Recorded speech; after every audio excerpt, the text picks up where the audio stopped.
कहानी की शुरुआत हुई इन रेहाना बेगम के एक बच्चे को बेचने से, और इस औरत मलिका को जब पता लगा कि उसका बेटा बेच दिया गया है, वो दुखी हो गई। रेहाना बेगम ने कहा कि मैंने उसे सही जगह पहुंचा दिया है, यहाँ रहकर उसका कुछ ना बनता। तो मलिका ने कहा कि आप मेरी बहन होकर ऐसा कैसे कर सकती हैं? रेहाना बोली, बहन नहीं हुजूर कहो। मलिका ये कह कि मैं आपका सब कुछ छीन लूंगी, वहाँ से चली जाती है। वही मलिका जान 25 सालों बाद हीरा मंडी के शाही महल की हुजूर बन गई। ये हीरा मंडी का शाही महल लाहौर की एक ऐसी जगह थी जहाँ बड़े बड़े रईस, नवाब और राजा अपना दिल बहलाने आते थे। अभी यहाँ नाच रही है मलिका जान की बड़ी बेटी बिब्बो जान, जिसका साहब था ये नवाब वली मोहम्मद। पर जब मलिका जान की बहन वहीदन बिब्बो की आज की कमाई मलिका जान को देती है, मलिका जान ने उसकी तलाशी करवाई कि कहीं वो पैसे चुरा कर खुद तो नहीं रख रही। वहीदन इस बात से शर्मिंदा हो रोने लगी कि वो कोई चोर नहीं है, पर असल में उसने पैसे चुराए थे। आगे हमें मलिका जान की छोटी बेटी आलमजेब दिखाई गई, जो एक शायरा बनना चाहती है, पर मलिका जान उसे सबकी तरह ही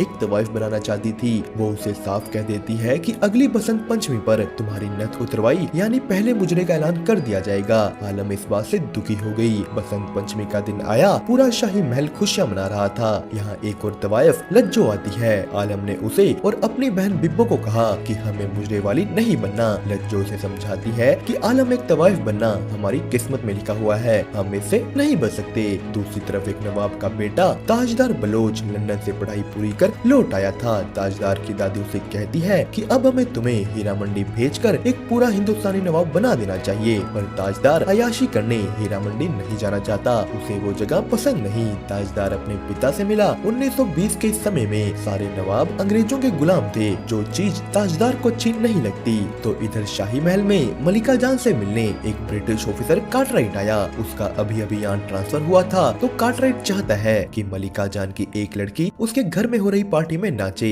मलिका जान कार्टराइट को साफ मना कर देती है कि मेरी लड़कियां ऐसी एरी गेरी पार्टी में नहीं नाचेंगी। कार्टराइट इस बात को दिल पर ले लेता है। उसने एक उस्ताद को अपने पास बुला उससे पूछा कि मुझे मलिका जान के बारे सब बताओ। तो दूसरी तरफ मलिका जान नवाब बलोच की एक पार्टी में जा रही थी। उसने आलम को अपने साथ चलने को कहा, तो आलम ने खराब तबीयत का बहाना बना लिया। पर आलम को जब पता लगा कि इस पार्टी में एक बहुत बड़ा शायर आ रहा है, वो चुपके से मलिका जान की बगिया के पीछे बैठ पार्टी में चली गई। यहाँ आलम पर नजर पड़ती है ताजदार की। उसे देखते ही आलम से प्यार हो गया। वो उससे फ्लर्ट करने लगता है, पर कुछ देर बाद ताजदार को आलम पूरी पार्टी में कहीं नहीं दिखी। वो बगिया के पीछे बैठ वापस शाही महल पहुँच चुकी थी। तो मलिका जान ने उसे यहाँ पकड़ लिया। वो अगले ही दिन आलम की सारी किताबें बाहर फिकवा देती है। मलिका जान ने आलम के सामने ही उसकी शायरी वाली डायरी भी जला दी। तो इधर बिब्बो जान वली साहब के साथ थी। उसे उनसे पता लगा कि अंग्रेज आज आजादी के नारे लगाते बागियों पर गोली चलाने वाले हैं। बिब्बो जान इसके बाद आलम के साथ उसे नई किताबें दिलाने निकल गई। आलम जाते जाते रास्ते में इनकलाब जिंदाबाद के नारे लगाने लगती है। वो लोग दुकान में पहुँचे। आलम किताबें खरीदने लग गई, पर पीछे से बिब्बो जान एक खास किताब लेकर बागियों के पास पहुँची। बिब्बो जान बागियों के साथ मिली हुई है। उसने वली साहब से मिली खबर कि आज अंग्रेज गोलियां चला सकते हैं बागियों के लीडर को दी। उस किताब में भी एक बंदूक छिपी हुई थी। तो इधर किताबें देखते हुए आलम की मुलाकात फिर से ताजदार से होती है। ताजदार फिर से उससे फ्लर्ट करने लगा, पर आलम को ताजदार यहाँ काम करने वाला लगता है। ताजदार भी इसके आगे कुछ नहीं बोलता। बाहर बागियों ने नारे लगाने शुरू कर दिए थे। जल्द ही माहौल बिगड़ जाता है। आलम इन सब चीजों के बीच फंस गई। ताजदार आकर आलम को बचाता है। उन्होंने देखा कि भीड़ में एक आदमी को बहुत मारा जा रहा था। ताजदार उस आदमी को बचाने चला गया। यहाँ एक ऑफिसर आ ताजदार पर बंदूक तान देता है, पर बागियों के लीडर ने उसे बचा लिया। ताजदार वहाँ से निकला। उसे आलम की जगह बस उसका रुमाल मिला। कहानी फिर से 25 साल पीछे जाती है। रेहाना को पता लगा कि मलिका रेहाना के साहब जुल्फिकार के साथ अपना चक्कर चला बैठी है। तो अब रेहाना मलिका को ऐसी जगह भेजने वाली थी जहाँ उसका इस्तेमाल बहुत से मर्द कर पाएंगे। मलिका गुस्से में आ यही अपनी बहन रेहाना का गला घोट उसे मार देती है। उसने नवाब जुल्फिकार के साथ मिल सबको ऐसा दिखाया कि रेहाना ने अपनी जान खुद ली, पर रेहाना की बेटी फरीदन ये सब देख रही थी। मलिका को रेहाना के कत्ल के जुर्म में ब्रिटिश आर्मी गिरफ्तार कर लेती है। उनके पास दोनों मलिका और जुल्फिकार के खिलाफ फिंगरप्रिंट जैसे पुख्ता सबूत भी थे, पर जुल्फिकार ने ब्रिटिश ऑफिसर को पैसे खिला उससे ये सब खरीद लिया। 25 साल बाद आज रेहाना की बरसी है। शाही महल की सभी औरतें ख्वाबगा नाम की जगह जा उसकी बरसी मनाते हैं। ये जगह ख्वाबगा एक नवाब ने तोहफे में रेहाना बेगम को दी थी, पर उस नवाब की मौत के बाद उसकी पत्नी ने इस जगह पर अपना हक बताया। तो इस जगह का केस अभी भी कोर्ट में चल रहा है। यही मलिका जान जान ने रेहाना की मौत के बाद इस जगह की चाबी वहीदन को देने का वादा किया था, पर वो उसे कोर्ट का फैसला आने तक चाबियां देने से मना कर देती हैं। नौकरों की बात सुन हमें पता लगा कि ये जगह ख्वाबगाह असल में तो थी रेहाना की बेटी फरीदन की, जिसे मलिका जान ने 9 साल की उम्र में ही किसी को बेच दिया था। अगले दिन दिखाया गया कि ये तवाइफ लज्जो एक नवाब जोरावर से शादी करने का सपना देख रही थी, पर वो असल में उसे धोखा दे रहा है। लज्जो ने भी खुद अपनी आंखों से जोरावर को किसी और लड़की के साथ देख लिया, वो उससे शादी करने वाला था। तो इधर जब शाही महल की एक नौकरानी साइमा इत्र खरीद रही थी, वहाँ ताजदार आलम की रुमाल के साथ पहुँचा। वो उसके रुमाल पर लगे इत्र से उसका पता पूछ रहा है, पर यहाँ उसे कुछ नहीं पता लगता। साइमा वो रुमाल ले आलम के पास पहुँची। उस रुमाल पर ताजदार ने अपने नाम का ता लिख दिया था।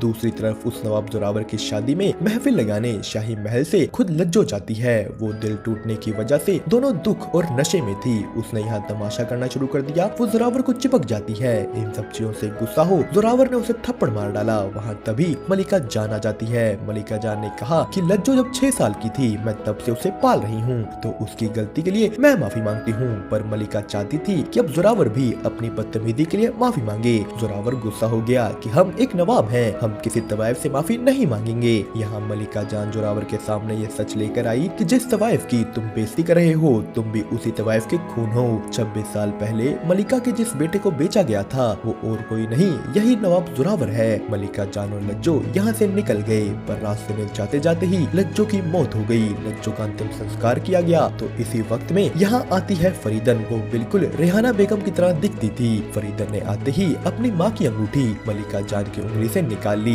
ये एक इशारा था कि अब वो मलिका से सब छीन लेगी। हमें दिखाया गया कि 26 साल पहले मलिका जान की छोटी बहन वहीदन उसे ख्वाबगाह के कागजों पर साइन करवाना चाहती थी। वहीदन को मलिका पर थोड़ा सा भी भरोसा नहीं था। वो उसे धमकी देती है कि साइन कीजिए वरना हम रेहाना के कत्ल के बारे सबको बता देंगे। तो गुस्से में आ उस नवाब जुल्फिकार ने उस पर हमला कर दिया। उन हमलों के निशान अभी भी वहीदन के चेहरे पर थे। वो और मलिका जान साथ में ख्वाबगाह के केस के लिए कोर्ट जाते हैं। सुनवाई के दौरान यहाँ फरीदन भी आ गई। तो आज कोर्ट का फैसला मलिका जान के हक में आया। उन्हें ख्वाबगाह मिल गई। वहीदन खुश हो जाती है कि आखिरकार इतने सालों बाद ख्वाबगाह उसकी हुई। पर मलिका जान उससे चाबी ले ख्वाबगाह उस नवाब की बीवी को ही दे देती है, ताकि ख्वाबगाह कभी भी फरीदन को ना मिले। वो नहीं चाहती थी कि फरीदन कभी भी उसके पड़ोस में आए, पर ये वार मलिका जान पर ही उल्टा पड़ गया। नवाब की बीवी सीधा जा ख्वाबगाह फरीदन को बेच देती है। अगले दिन फरीदन से मिलने वो उस्ताद आया। फरीदन के पूछने पर वो बताता है कि एक ऑफिसर कार्टराइट भी आप ही की तरह मलिका जान से बदला लेना चाहता है, वो आपके काम जरूर आएगा। तो दूसरी तरफ आलम सेब उस किताब की दुकान में पहुंची। वहाँ उसे पता लगा कि ताजदार यहाँ काम करने वाला नहीं बल्कि एक नवाब है। ताजदार इस वक्त उन बागियों के साथ था। वो उनके ग्रुप में शामिल होना चाहता है। इधर वो उस्ताद फरीदन के लिए लड़कियां लेकर आया। वो फरीदन से पूछता है कि आप अपना साहब किसे बनाएंगी, जिसपे फरीदन ने कहा वली मोहम्मद को। शाही महल में आलम बिब्बो के पास गई कि हमें भी वली साहब के घर होने वाली दावत में ले चलिए। वो वहाँ जा ताजदार को मिलना चाहती थी। सब लोग पार्टी में पहुँचे, पर बिब्बो और वली साहब के बीच फरीदन आ जाती है। वो वली साहब को अपने चक्कर में फंसाने की कोशिश कर रही थी। फरीदन यहाँ से निकल आलम जेब को मिली। वो जानती थी कि आलम ताजदार को पसंद करती है और यहाँ बात करके उसने उन दोनों के बारे और जाना। आलम जा ताजदार से बात करने लगी। उसने ताजदार का नाम अपने हाथ पर लिख लिया था, पर वो अपना नाम उसे नहीं बताती। फरीदन उनके प्यार का फायदा उठा ताजदार के भी करीब आई। वो कहती है कि कल अगर इस लड़की को मिलना है तो हीरा मंडी की दरगाह पर आ जाना। आलम दरगाह के बाहर बैठ उसका इंतजार कर रही थी, पर ताजदार अभी तक नहीं आया। और जब वो आया तब वो दोनों पास पास होते हुए भी एक दूसरे को नहीं देख पाए। आलम फरीदन के पास गई कि वो तो आए ही नहीं। तो फरीदन ने कहा